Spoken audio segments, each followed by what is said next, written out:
BBC One, after singer Tori Amos talks about finding answers to some of life's big questions.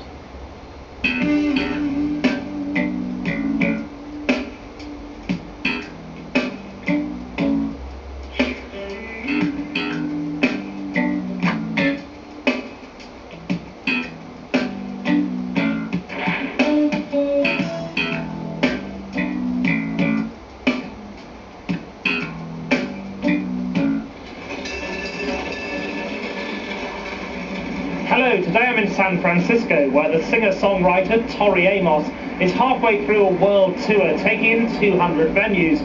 She's one of the 90s high priestesses of pop, famous not just for #1 hit albums, such as Under the Pink, but for her distinctive personal philosophy, which leads fans to queue up after concerts to ask for her advice on their problems. God, sometimes you just don't come through.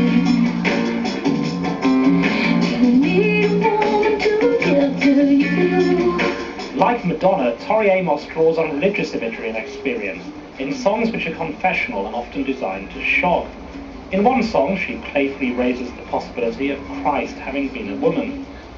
Tori Amos's father was a Methodist minister. Her mother was a Cherokee Native American.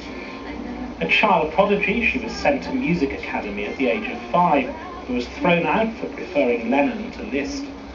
Now at 32, she's one of the most talked about names in contemporary music.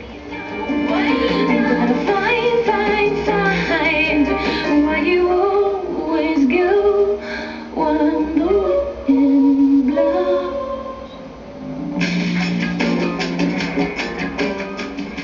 I was brought up in a really theological household, so everything was based upon Christian ideals, and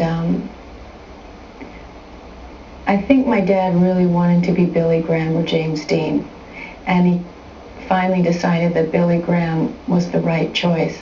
And I was much more akin to my grandfather, my mother's father, because he, being part Cherokee, was the one that would take me on walks a lot and say, "What do you see in this heap of dirt?" And I'd say, "Well, a heap of dirt, Papa." And he'd say, "You are not my granddaughter. What do you see?" So he was the one that began to really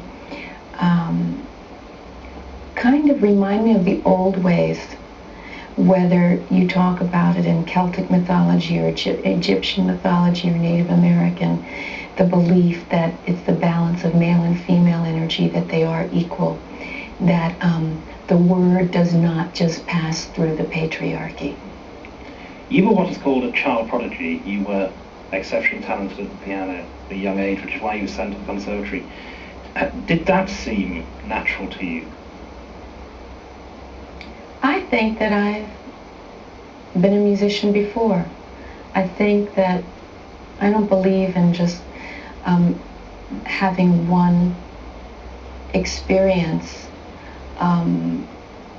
of life form. I wouldn't say I believe in traditional reincarnation because I don't really know how it works. But I think that you have a soul, and I believe that you keep going. But why, because you had this exceptional talent for music, why would you have to have been a musician before? Why could you not just be a once living human being with an exceptional talent for music? I just remember things too well. There'll be pieces of music, especially classical music, that I'll hear, and I would know what it was supposed to do. I remembered it. I knew where it was going. And I would hear somebody in class play it, and the teachers would be saying, "Well, that's how Mozart would have played it." And I'd say, "How do you know? That's not right." With a lot of my compositions, they would say, "You can't go here. You can't resolve this chord here. It's a weak resolve." And I'm like, they're dancing in the aisles to my weak resolve. So I guess the weak resolve is the choice then for me. Have you then made your own rules, or are there rules in society, any religious rules that you accept?